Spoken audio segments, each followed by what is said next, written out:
আজকের যারা নিজেদেরকে আলে বাইতের ভালোবাসার দাবিদার, বিশেষ করে ইসনা আশারিয়া যারা শিয়া, তারা যেই পরিমাণ বিদ্বেষ ওমর রাদিয়াল্লাহু তাআলা আনহুর প্রতি রাখে, আবু বকর রাদিয়াল্লাহু তাআলা আনহুর প্রতি রাখে, এবং আবু বকর রাদিয়াল্লাহু তাআলার মেয়ে আয়েশা রাদিয়াল্লাহু, আবু বকর রাদিয়াল্লাহু তাআলা আনহুর কন্যা আয়েশা রাদিয়াল্লাহু তাআলার প্রতি রাখে, এই বিদ্বেষ মাপার কোনো যন্ত্র দুনিয়াতে নাই, যেই চরম লেভেলের বিদ্বেষ তারা। অথচ রাসূল সাল্লাল্লাহু আলাইহি ওয়াসাল্লাম, সাহাবীরা বলছেন, আলী রাদিয়াল্লাহু তাআলা আনহু বলছেন, উসমান রাদিয়াল্লাহু তাআলা আনহু বলছেন যে আল্লাহর নবী তার জীবনের যে ঘটনাই বলা শুরু করুক, ধরেন আপনি আমাকে ফোন দিয়েছেন যে আব্দুল্লাহ ভাই আপনি কোথায় আছেন, কে কে আছে আপনার সাথে, তো বলে আমি আছি আর আব্বু আছি, অথবা আমার ভাই আব্দুর রহমান আছে বা আব্দুর রহিম আছে। আবার আর একদিন আমি একটা গল্প শোনাচ্ছি আপনাদেরকে, আমি কক্সবাজারে গেছিলাম, আমি ছিলাম আর অমুক ছিল, আমি রংপুর গেছিলাম, আমি ছিলাম আর অমুক ছিল। তো আমার জীবনের ঘটনার সাথে সবসময় আর দুটা মানুষের নাম আপনি শুনতে পান, মানে একটা ঘটনাও এমন পাওয়া যায় না যে ঘটনায় ওই দুটা মানুষের নাম আল্লাহর নবী বলে না গল্পের সময়, যে আমি আজকে ওখানে গেছিলাম, আমি আবু বকর আর ওমর, আমরা ওখান থেকে বের হয়েছিলাম, আমি আবু বকর আর ওমর, আজকে এক জায়গায় দাওয়াত ছিল, দাওয়াত খেতে গেছে, আমি আবু বকর আর ওমর। তাহলে মুহাম্মদ সাল্লাল্লাহু আলাইহি সাল্লামের 24 ঘন্টার সবচেয়ে বেশি সময় যেই দুইজনের সাথে কাটে, সেই দুইজন হচ্ছেন আবু বকর এবং ওমর রাদিয়াল্লাহু তাআলা। এখন আশ্চর্যজনক, দুঃখজনক হলেও সত্য যে ইহুদিদের কাছে মুসা আলাইহিস সালামের সাথে যারা ছিল তারা জনপ্রিয় ছিল, খিজিরের সফরে গেছিল। তো মুসা আলাইহিস সালামের সাথে যারা ছিল, মুসা আলাইহিস সালামের ভাই হারুন, তারা ইহুদিদের কাছে জনপ্রিয়, সম্মানের পাত্র। খ্রিস্টানদের রাস্তাঘাট, কল, কলেজ, কারখানা সবকিছু ঈসা আলাইহিস সালামের যে 12 জন হাওয়ারি ছিল ওই 12 জনের নামে। তাহলে ঈসা আলাইহিস সালামের সঙ্গী 12 জন খ্রিস্টানদের কাছে সম্মানের পাত্র, ইহুদিদের কাছে মুসা আলাইহিস সালামের সঙ্গী সম্মানের পাত্র। আর এই রাফিজিদের কাছে আমার নবী মুহাম্মদ সাল্লাল্লাহু আলাইহি ওয়াসাল্লাম কতটা খারাপ হলে মুহাম্মদ সাল্লাল্লাহু আলাইহি ওয়াসাল্লামের সাথে যারা সব সময় থাকতো ওদের প্রতি এদের সবচেয়ে বেশি বিদ্বেষ। এটা আমার নবীকে দোষ দাও, ইহুদি খ্রিস্টানদের চেয়ে তো খারাপ হয়ে গেল। আমার যদি আবু বকর এবং ওমর খারাপ হয় তাহলে 100% আমার নবীও খারাপ।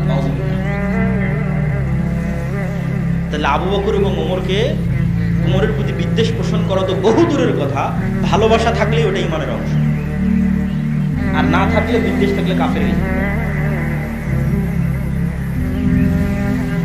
এবার আমরা চলে আসি যেটা আমরা বারবার বলছিলাম, যে কি পলিটিক্স, যেই পলিটিক্সের কারণে শুধু হুসাইন রাদিয়াল্লাহু তাআলা এবং তার ছেলে মেয়েদের নিয়ে আমি ব্যস্ত হয়ে গেলাম, এমনকি হাসান রাদিয়াল্লাহু তাআলাকে অতটা গুরুত্ব দিলাম না। এই পলিটিক্সটা হচ্ছে পারস্য বা ফুরস, এর আগে থেকেই জাতিগতভাবে তাদের নিজেদেরকে একটু আলাদা চিন্তা করে। এই জন্য ইসলাম যত জায়গায় প্রবেশ করেছে সব জায়গায় ইসলামের কারণে ভাষা পর্যন্ত মানুষের চেঞ্জ হয়ে গেছে। কোথায় স্পেনের মানুষের কোনোদিন ভাষা আরবি ছিল না, কিন্তু ইসলাম যখন ওখানে ঢুকেছে মানুষরা নিজের ভাষা ভুলে গেছে, আরবি সবাই শিখে গেছে। প্রথম যেখানে ইসলামের ভাষা গ্রহণ করে এটা হচ্ছে ফুরস, পারস্য, আজকের যেটা ইরান। ফার্সি ভাষার যে ইতিহাস এবং ঐতিহ্য, তো এই পারস্য সাম্রাজ্যের পুরো পতন হয় ওমর রাদিয়াল্লাহু তাআলা আনহুর হাতে। আর এই পারস্য সম্রাটের কোন একজন কন্যা যুদ্ধ বিজয়ের পর ওমর রাদিয়াল্লাহু তাআলা নিজে হুসাইন রাদিয়াল্লাহু তাআলা আনহুর সাথে বিবাহ দেন।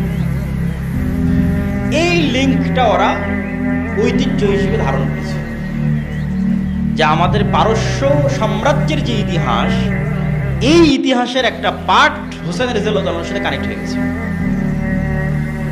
ফলত হুসাইন রাদিয়াল্লাহু তাআলা আনহুকে সম্মান করা, গ্লোরিফাই করা, দ্যাট মিনস আমরা আমাদের অতীত পারস্য সাম্রাজ্যকে গ্লোরিফাই করতেছি।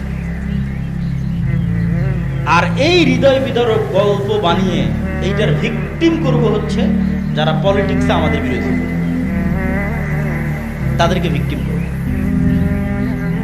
আয়েশা রাদিয়াল্লাহু তাআলা আনহা, ওমর রাদিয়াল্লাহু তাআলা আনহু, উসমান রাদিয়াল্লাহু তাআলা আনহু আলে বাইতের কারণে, কেন আমি আগেই প্রমাণ দিয়েছি এরা সবাই আলে বাইতের অংশ। এবং যে যাকে নিয়ে সবচেয়ে বেশি মতবিরোধ তার বিষয়ে একটা আশ্চর্যজনক তথ্য, মুআবিয়া রাদিয়াল্লাহু তাআলা আনহু তো সাহাবী, মুআবিয়া রাদিয়াল্লাহু তাআলা আনহুর পিতা আবু সুফিয়ান সাহাবী,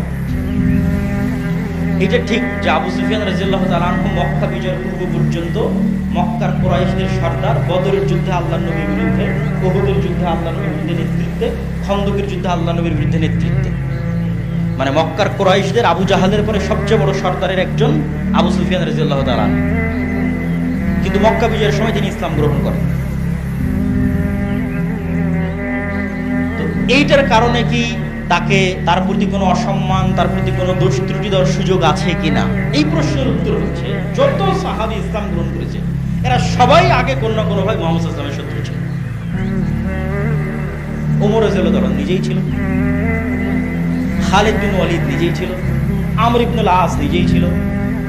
খালিদ বিন ওয়ালিদ আর আমর ইবনে আল-আস তো গোটা মুসলিম বিশ্ব বিজয় করেছে। দুই খালিদ বিন ওয়ালিদ তো মুহাম্মদ সাল্লাল্লাহু আলাইহি ওয়াসাল্লামের শত্রু ছিল। যেহেতু মুহাম্মদ সাল্লাল্লাহু আলাইহি ওয়াসাল্লাম সত্যের দাওয়াত নিয়ে এসেছে, প্রথমে তো মানুষ শত্রুতা করবে, না হলে আবু জাহালের ছেলে ইকরিমা তাকে কি করবে না, কি বলবে? যারা মিথ্যা নবীর দাবিদার হয়েছিল ওমর, আবু বকর রাদিয়াল্লাহু তাআলা আনহুর যুগে, তাদের বিরুদ্ধে সবচেয়ে বড় সেনাপতি ছিল আবু জাহালের ছেলে মুসলমানদের পক্ষে। তখন আবু জাহালের ছেলে এই জন্য আগে আপনি ঘৃণা করবেন, এই সুযোগ ইসলামে নাই। ইসলামের মানদণ্ড ভিত্তি হচ্ছে ঈমানের উপর। ইসলাম গ্রহণ করেছে সব শেষ, ইসলামের জন্য কাজ করেছে অতীতের সব শেষ। তো আবু সুফিয়ান রাদিয়াল্লাহু তাআলা আনহু বা উমাইয়া বংশ যারা, এরাও মুহাম্মদ সাল্লাল্লাহু আলাইহি ওয়াসাল্লামের বংশধারার সাথে কানেক্টেড, যেটাকে আমরা কুরাইশ বলি। রাসূল সাল্লাল্লাহু আলাইহি ওয়াসাল্লামের পরদাদা হচ্ছে আব্দে মানাফ। আব্দে মানাফের দুই ছেলে, এক ছেলের নাম হাশেম আর এক ছেলের নাম আব্দে শামস। হাশেমের বংশধর হচ্ছে আব্দুল মুত্তালিব, মুহাম্মদ সাল্লাল্লাহু আলাইহি ওয়াসাল্লাম, আর আব্দে শামসের বংশধর হচ্ছে উমাইয়া, হারব আর আবু সুফিয়ান। তাহলে আবু সুফিয়ান এবং তাদের বংশধরেরা ইব্রাহিমী এবং ইসমাইলি রক্তের উত্তরসূরি, এবং মুহাম্মদ সাল্লাল্লাহু আলাইহি ওয়াসাল্লামের যে কুরাইশ বংশ, এই কুরাইশ বংশের উত্তরসূরি। এক নাম্বার। দুই নাম্বার, আবু সুফিয়ান রাদিয়াল্লাহু তাআলা আনহুর কন্যা উম্মে হাবিবা, এটা অনেকেই জানে না, অথচ এটা প্রতিষ্ঠিত সত্য, এটা জানা দরকার, মানুষের বলা দরকার যে আবু সুফিয়ান রাদিয়াল্লাহু তাআলা আনহুর কন্যা উম্মে হাবিবা, যিনি মুয়াবিয়া রাদিয়াল্লাহু তাআলা আনহুর বোন, তিনি রাসূল সাল্লাল্লাহু আলাইহি ওয়াসাল্লামের স্ত্রী। তা আবু সুফিয়ান রাসূল সাল্লাল্লাহু আলাইহি ওয়াসাল্লামের শ্বশুর, আর মুয়াবিয়া রাদিয়াল্লাহু রাসূল সাল্লাল্লাহু আলাইহি ওয়াসাল্লামের সম্বন্ধী অথবা শালা। তাহলে আপনি তাদেরকে কোথায় থেকে আলে বাইদের বাইরে বের করবেন আর তাদের প্রতি বিদ্বেষ পোষণ করবেন? তিন নাম্বার, সর্বশেষ, আবু সুফিয়ান রাদিয়াল্লাহু আনহু সাহাবী, মুয়াবিয়া রাদিয়াল্লাহু আনহু রাসূলের সাহাবী। একজন সালাফি সালেহিনের বক্তব্য দিয়ে এই পয়েন্টটা শেষ করব যে ওমর ইবনে আব্দুল আজিজ উমাইয়া বংশের একজন শাসক, যাকে, যার ন্যায় পরায়ণতার কারণে মানুষ মনে করত যে তিনি পঞ্চম খলিফা হওয়ার যোগ্য। চারটে খোলাফায়ে রাশিদিনের পরে তিনি পঞ্চম খলিফা হন। তো তার সম্মান বাড়াতে বাড়াতে অনেকেই তাকে মুয়াবিয়া রাদিয়াল্লাহু তাআলা আনহুর চাইতে বেশি সম্মান দেওয়ার চেষ্টা করত। তখন সালাফে সালেহিনরা বললেন যে ওমর ইবনে আব্দুল আজিজের সারা জীবনের আমল আর মুয়াবিয়া রাদিয়াল্লাহু তাআলা আনহুর একটা রাকাত সালাত, একটা সিজদা, যা তিনি মুহাম্মদ সাল্লাল্লাহু আলাইহি সাল্লামের সাথে আদায় করেছেন, এমত অবস্থায় যে তিনি মুহাম্মদ সাল্লাল্লাহু আলাইহি সাল্লামকে নবী হিসেবে ঈমান রাখেন, বিশ্বাস রাখেন, আল্লাহকে রব এবং ইলাহ হিসেবে বিশ্বাস রাখেন, ওমর ইবনে আব্দুল আজিজের সারা জীবনের আমলের চেয়ে শ্রেষ্ঠ। আর এটার পিছনে আল্লাহর নবীর হাদিস দলিল। আল্লাহ নবী বলছেন, দুনিয়ার মানুষ, তোমরা উহুদ পাহাড়ের সমান দান করে আমার একজন সাহাবীর এক মুষ্টি স্বর্ণ দামের সমান নেকি অর্জন করতে পারবো না। কেন? দান করলেই তো হলো না, অন্তরের কোয়ালিটিটা কোথায়, ইমানের কোয়ালিটিটা কোথায়? তাহলে এই জন্য সাহাবীদের সম্মান সর্বোচ্চ জায়গায় রাখতে হবে। আলী রাদিয়াল্লাহু তাআলা আনহুর প্রতি যেমন আমাদের ভালোবাসা থাকবে, হোসেন রাদিয়াল্লাহু তাআলা আনহুর প্রতি থাকবে, মুয়াবিয়ার প্রতি থাকবে, আবু সুফিয়ানের প্রতি থাকবে রাদিয়াল্লাহু তাআলা আনহু, আয়েশা রাদিয়াল্লাহু তাআলা আনহার প্রতি থাকবে। এটাই আহলুস সুন্নাত ওয়াল জামাতের আকীদা, এবং এটাই শ্রেষ্ঠ এবং সত্য আকীদা। এইটার মধ্যে যে বিভেদ তৈরি করার চেষ্টা করা হবে, ওটাই পলিটিক্স। যে পলিটিক্স দিয়ে আমি গ্লোরিফাই করবো হোসেন রাদিয়াল্লাহু তাআলা আনহুকে, আর শত্রু বানাবো ওমর রাদিয়াল্লাহু তাআলা আনহুকে, শত্রু বানাবো ওসমান রাদিয়াল্লাহু তাআলা আনহুকে, আলী রাদিয়াল্লাহু তাআলা আনহুকে গ্লোরিফাই করবো, আর আলী রাদিয়াল্লাহু তাআলা আনহু নিজে বায়াত করলেন যে ওসমানের হাতে, নিজে বায়াত করলেন যে ওমরের হাতে, নিজে বায়াত করলেন যে আবু বকরের হাতে, তাদেরকে শত্রু বানাবো। এটা পলিটিক্স, এইটার পার্ট পাওয়া যাবে। কিন্তু ঘটনা অবশ্যই হোসেন রাদিয়াল্লাহু তাআলা আনহুর যে হত্যার ঘটনা, এটা অবশ্যই এবং কষ্টদায়ক। কিন্তু ওইটার শোক হিসেবে উদযাপনের সুযোগ ইসলামে নাই। আর যখন এটা বাড়তে বাড়তে কোন লেভেলে চলে যায় যে আপনি ছুরি দিয়ে আপনার পিঠে আঘাত করে রক্তাক্ত করবেন, ছুরি দিয়ে আপনার মাথায় রক্তাক্ত করবেন, এটা তো আরো হারাম।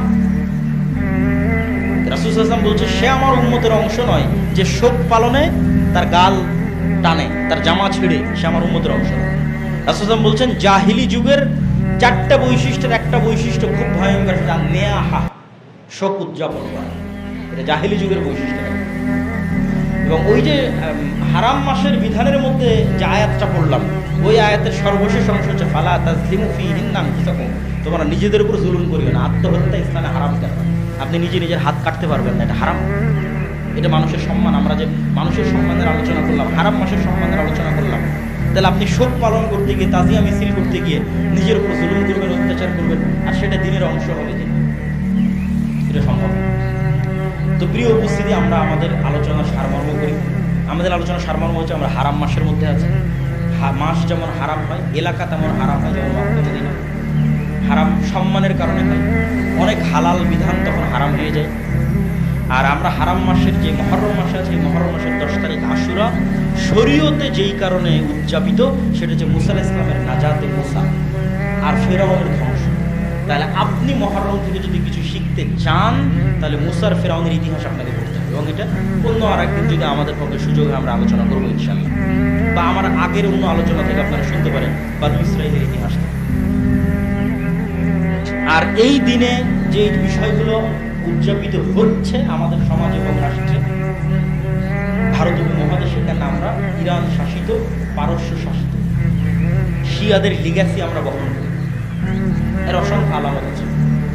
ফলত আমাদের অঞ্চলে ওই জিনিসগুলোর প্রভাব আছে, কিন্তু ওইটা করা কখনোই শরীয়ত সম্মত হবে না, যেগুলো আমি আপনাদের সামনে পরিষ্কার এবং স্পষ্ট করেছি। আর রাজনৈতিক যে আলোচনা আছে, এই আলোচনার মধ্যে সাহাবীদের সম্মান রক্ষা করতে হবে। বাস, সকল সাহাবীর সম্মান, ইজ্জত, মান সবকিছু রক্ষা করতে এবং তাদের প্রতি ভালোবাসা। পলিটিক্সের কারণে কারোর প্রতি বিদ্বেষ স্থাপন করা যাবে না। আল্লাহ সুবহানাহু ওয়া তাআলা আমাদেরকে সঠিক ঈমান, সঠিক আকীদা, এবং আজকের দিনে যারা সিয়াম আছেন তারা অনেক বড় ফজিলতের কাজ করছেন। অতীতের 1 বছরের গুনাহ ক্ষমা হওয়ার ঘোষণা রাসূল সাল্লাল্লাহু আলাইহি ওয়াসাল্লাম দিয়েছেন। এবং আফজালুস সিয়াম বা'দা রমাদান শাহরুল্লাহিল মুহাররম, রমাজানের পরে সর্বশ্রেষ্ঠ সিয়াম হচ্ছে মুহররম মাসের সিয়াম। এবং রমাজান ফরজ হওয়ার আগে একটা সিয়ামই ফরজ ছিল, সেটা হচ্ছে আশুরার সিয়াম। তাহলে এটার অনেক ফজিলত। এগুলো একটা ফজিলতের সাথে কারবালার কানেকশন নাই, এগুলো সবগুলোর কানেকশন মুসা আলাইহিস সালামের মুক্তি আর ফিরআউনের ডুবে যাওয়া। আল্লাহ সুবহানাহু ওয়া তাআলা আমাদের সঠিক বিষয় জানা, মানার তৌফিক দান করুক। আল্লাহুম্মা আমিন।